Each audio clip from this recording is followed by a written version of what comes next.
दोस्तों ICC one day world cup 2023 के 24वें महामुकाबले में नीदरलैंड के खिलाफ ऑस्ट्रेलिया ने रचा इतिहास। जहां दोस्तों पहले बल्लेबाजी करते हुए मैक्सवेल और उसके बाद डेविड वार्नर की तूफानी शतकी पारी के बाद गेंदबाजों ने किया कमाल। जहां दोस्तों ऑस्ट्रेलिया के तेज गेंदबाजों के साथ साथ स्पिन गेंदबाजों ने अपनी घातक कातिलाना गेंदबाजी से नीदरलैंड के बल्लेबाजों का जम के काटा चालान। तो वही अंतिम के ओवरों में मैक्सवेल के बल्ले ने जम के मचाया गदर और चौके छक्कों की जड़ी के साथ जड़ दिया क्रिकेट इतिहास का सबसे तूफानी शतक। और दोस्तों ऑस्ट्रेलिया की टीम ने दर्ज कर दी विश्व कप इतिहास की सबसे बड़ी जीत। नीदरलैंड पर आई कयामत और कंगारुओं ने दिखा दी उन्हें उनकी असली औकात। नमस्कार दोस्तों, स्वागत है आपके अपने खूबसूरत से क्रिकेट चैनल क्रिक अबोबो में। दोस्तों इस वीडियो में हम आपको हाल ही में ऑस्ट्रेलिया और नीदरलैंड के बीच वर्ल्ड कप के 24वें मुकाबले में जो कि अरुण जेटली स्टेडियम में खेला गया था उसकी पूरी रोमांचक हाईलाइट आपको बताने वाले हैं। लेकिन दोस्तों वीडियो में आगे बढ़ने से पहले आपको क्या लगता है कि इस बार वनडे वर्ल्ड कप 2023 की ट्रॉफी कौन सी टीम चैंपियन बन पाएगी? अपनी कीमती राय कमेंट सेक्शन में जरूर बताएं। वीडियो पसंद आए तो इसे लाइक करिए और चैनल को सब्सक्राइब करना बिल्कुल भी ना भूलिए। तो दोस्तों वर्ल्ड कप इतिहास का एक और रोमांचक और एक तरफा मुकाबला हमें अरुण जेटली स्टेडियम में ऑस्ट्रेलिया और नीदरलैंड के बीच देखने को मिला। जहां दोस्तों ऑस्ट्रेलिया की टीम ने टॉस जीतकर पहले बैटिंग करने का फैसला किया था और टीम के लिए ओपनिंग करने के लिए मिशेल मार्श और डेविड वार्नर की एंट्री होती है। जबकि दोस्तों नीदरलैंड के लिए पहले ओवर की गेंदबाजी करने के लिए वान बिक की एंट्री होती है। और दोस्तों दोनों ही बल्लेबाज शुरुआत में तूफानी अंदाज में बल्लेबाजी करना चालू कर देते हैं। यहाँ पर दोस्तों पहले 3 ओवरों के खेल में टीम के स्कोर को 28 रनों तक पहुंचा देते हैं। लेकिन दोस्तों इसी बीच चौथे ओवर की 5वीं गेंद पर ऑस्ट्रेलिया की टीम को पहला बड़ा झटका मिशेल मार्श के रूप में 28 के स्कोर पर लग जाता है। जहां मिशेल मार्श मात्र 9 रन बनाकर वान बिक की गेंद पर एकरमैन के हाथों कैच आउट होकर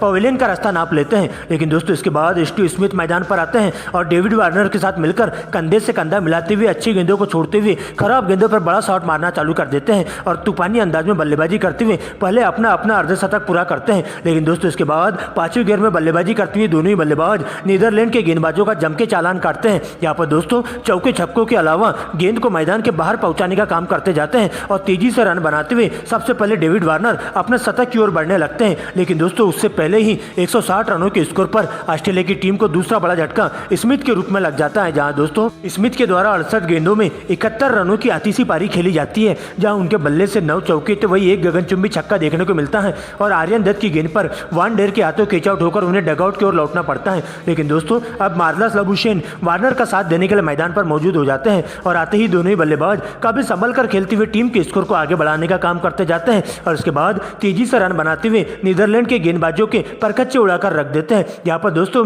मार्नस लबुशेन भी अपना 50 पूरा कर लेते हैं और देखते ही देखते दोनों ही बल्लेबाजों के बीच में 100 रनों की शतकी साझेदारी पूरी हो जाती है। लेकिन दोस्तों इसके बाद डेविड वार्नर का तूफान देखने को मिलता है और तेजी से रन बनाते हुए अपने शतक की ओर बढ़ने लगते हैं और इस प्रकार से डेविड वार्नर मात्र 90 गेंदों में ही अपना शतक पूरा कर लेते हैं। लेकिन दोस्तों इसके बावजूद दोनों ही बल्लेबाजों के बीच में ताबड़तोड़ अंदाज में साझेदारी देखने को मिलती है। यहाँ पर गेंद को मैदान के बाहर पहुंचाने का काम करते जाते हैं और कंगारू टीम के दोनों ही बल्लेबाज मिलकर तेजी से रन बनाते हुए टीम के स्कोर को 200 रनों के पार पहुंचा देते हैं। लेकिन दोस्तों 33वें ओवर की पहली गेंद पर कंगारू टीम को 244 के स्कोर पर तीसरा झटका लबुशेन के रूप में लगता है। जहां दोस्तों मार्नस लबुशेन 67 गेंदों में 62 रन बनाकर लीडे की गेंद पर आर्यन दत्त के हाथों कैच आउट होकर डगआउट की ओर लौट जाते हैं। दोस्तों इसके बाद नए बल्लेबाज के रूप में जोस इंग्लिश आते हैं लेकिन 14 रन बनाकर जोस इंग्लिश बास लीडे का शिकार बनते हैं जहां एंगल ब्रेस्ट के द्वारा उन्हें कैच आउट कर लिया जाता है। लेकिन दोस्तों दूसरे छोर से डेविड वार्नर अपने ही अंदाज में बल्लेबाजी करते हुए चले जाते हैं। जहां पर दोस्तों नीदरलैंड के तेज गेंदबाजों के साथ साथ स्पिन गेंदबाजों पर पूरी तरह से हावी होते हुए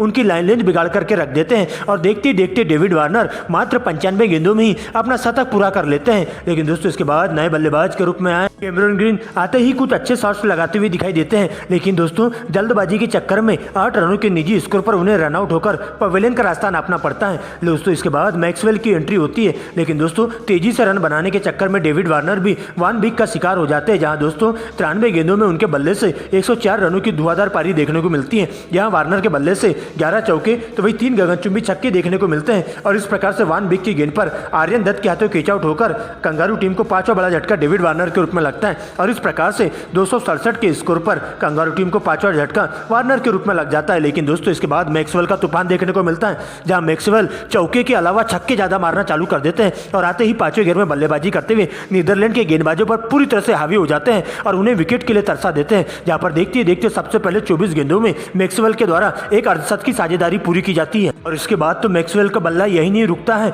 और तूफानी अंदाज में गरजते हुए नीदरलैंड के गेंदबाजों पर पूरी तरह से हावी हो जाता है। जहां पर दोस्तों अजीबोगरीब अंदाज में उनके बल्ले से छक्के चौकों की बरसात देखने को मिलती है और गेंद को मैदान के हर कोने में पहुंचाते हुए ताबड़तोड़ अंदाज में बल्लेबाजी करना चालू कर देते हैं और देखते ही देखते मैक्सवेल क्रिकेट इतिहास का तूफानी शतक पूरा कर लेते हैं। यहाँ पर दोस्तों एक बार फिर से मैक्सवेल के द्वारा मात्र 40 गेंदों में ही चौके छक्कों की झड़ी के साथ 101 रन पूरे कर लिए जाते हैं और इस प्रकार से इस तूफानी शतक के द्वारा वर्ल्ड कप इतिहास का सबसे तेज शतक लगाने का रिकॉर्ड मैक्सवेल के नाम दर्ज हो जाता है और इस शतक की बदौलत ही कंगारू टीम तूफानी अंदाज में 400 रनों की ओर बढ़ने लगती है और इस तरह से पूरे 50 ओवरों के खेल में ऑस्ट्रेलिया की टीम 10 विकेट गंवाकर स्कोर बोर्ड पर 399 रन बना लेती है और नीदरलैंड की टीम को 400 रनों का पहाड़ जैसा टारगेट दे दिया जाता है। दोस्तों इसके बाद नीदरलैंड के लिए पारी की शुरुआत करने के लिए टीम के 2 धाकड़ ओपनर बल्लेबाज मैक्स वुडवर्ड और विक्रमजीत सिंह की एंट्री होती है। जहां पर दोस्तों ऑस्ट्रेलिया के लिए पहले ओवर की गेंदबाजी करने के लिए मिशेल स्टार्क की एंट्री होती है और इससे पहले की यह साझेदारी बड़ी होती 5वें ओवर की 5वीं गेंद पर नीदरलैंड की टीम को 28 के स्कोर पर पहला बड़ा झटका लग जाता है। जहां दोस्तों कंगारू टीम के सबसे तेज तर्रार घातक गेंदबाज मिशेल स्टार्क के द्वारा 6 रनों के निजी स्कोर पर मैक्स वुडवर्ड को क्लीन बोल्ड कर दिया जाता है। दोस्तों इसके बाद नए बल्लेबाज के रूप में एकरमैन की एंट्री होती है। यहाँ पर दोस्तों इसके बाद विक्रमजीत सिंह भी रनआउट होकर पवेलियन का रास्ता नाप लेते हैं। जहाँ पर दोस्तों 6ठे ओवर की 5वीं गेंद पर 37 के स्कोर पर नीदरलैंड की टीम को दूसरा झटका विक्रमजीत सिंह के रूप में लग जाता है। तो दोस्तों 10वें ओवर की दूसरी गेंद पर एकरमैन के रूप में 47 के स्कोर पर नीदरलैंड की टीम को तीसरा झटका लग जाता है। दोस्तों इसके बाद लगातार अंतराल में एक के बाद एक नीदरलैंड के बल्लेबाज अपना विकेट खोते हुए चले जाते हैं और सस्ते में पवेलियन का रास्ता नापते हुए ऑस्ट्रेलिया टीम के गेंदबाजों के सामने सरेंडर करते हुए दिखाई देते हैं। यहाँ से नीदरलैंड के बल्लेबाजी ऑर्डर पूरी तरह से ऑस्ट्रेलिया टीम के गेंदबाजों के सामने ध्वस्त होती हुई दिखाई देती है और इस तरह से नीदरलैंड की टीम 21 ओवरों में 90 रनों पर ही ऑल आउट हो जाती है और इस रोमांचक मुकाबले में ऑस्ट्रेलिया की टीम विश्व कप इतिहास की सबसे बड़ी जीत दर्ज कर लेती है, जहां नीदरलैंड की टीम को 309 रनों से करारी मात देते हुए क्रिकेट इतिहास की सबसे शर्मनाक हार दे देती है।